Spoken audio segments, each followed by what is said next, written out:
Maximize clicks is really good when you don't have any data, when you're starting from zero. So what you want to do is to get clicks onto your ads so that you start driving traffic to your website, so that you can see what's happening and what's not happening.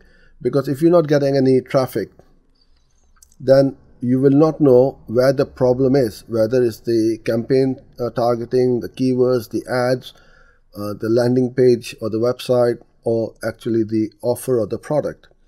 But once you start to drive traffic, you will see what's happening and what's not happening. The good thing with maximize clicks is you will start to, I'm not saying that you start to get results very soon, but you will start to see a lot of activity, because Google is going to get you the maximum number of clicks for your budget. And that is the key. So you don't need to worry about bidding and keyword management. It will automate and is going to get you the clicks which you are hopefully looking for to get those conversions. So it does not rely on the conversion data.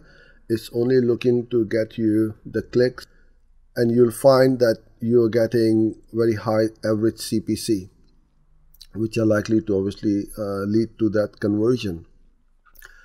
So let it run. When you have zero data in your account, you need to invest in buying that data from Google.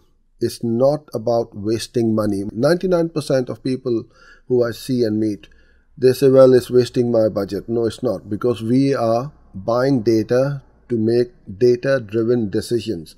Without this data, you do not know. I do not know what's wrong and what's working and what we can do to optimize the campaigns.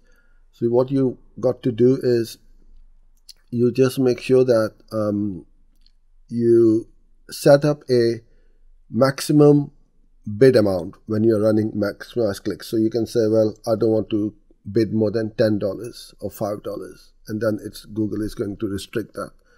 And the same with the maximize conversion value, because it has got that conversion. Once you've got the conversion value set up in your account, you will then see, and Google will then work out which click is going to lead to the maximum conversion value.